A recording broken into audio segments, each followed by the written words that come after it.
សូមផ្ញើសំនៀងចម្រៀងក្នុងចិត្តរៀបរាប់មករឿងពិតជីវិតពលករចេញពីស្រុកខ្មែរព្រោះតែខ្លួនក្រធ្វើជា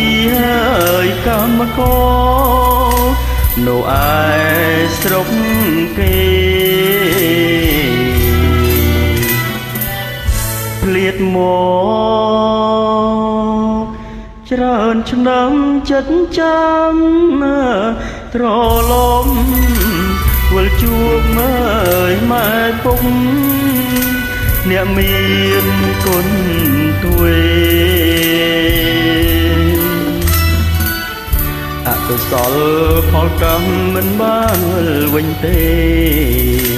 នៅឯស្រុកគេកូនត្រូវម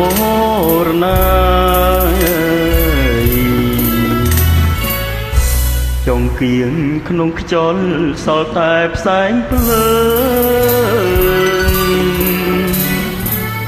ឆ្អឹងដៃឆ្អឹងជើងផ្ញើជូនគ្រួសារអរនឹងមានគុណសូមគុំសោកាធ្វើម្ដេចញ៉ៃវាសនាកម្មតាមប្រឡ័យ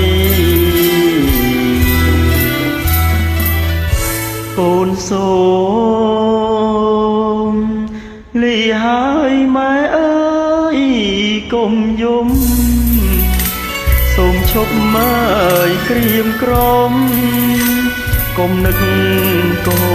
នអីធ្វើម្ដេច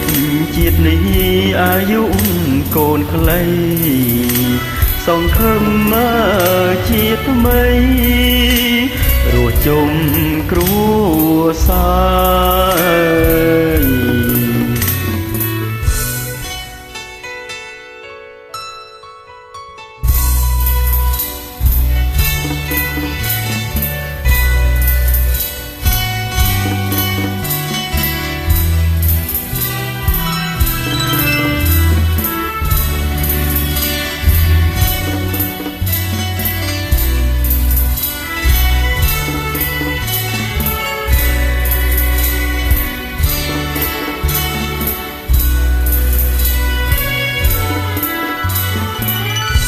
ចងគៀងក្នុងខ្យល់សល់តែផ្សែងភ្លើ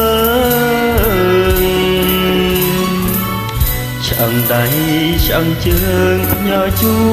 នគ្រួសារអរនឹងមានគុណសូមគុំសោកាធ្វើម្ដេចញ៉ៃវាសនាកម្មតាមប្រឡ័យកូនសូមលីហើយម៉ែអើយកុំយំសូមឈប់មើលក្រៀមក្រំ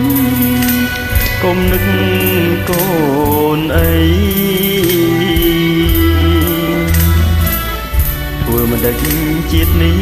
អាយុកូនខ្លីសង្ឃឹមមកជាថ្មីរស់ជុំគ្រួសារ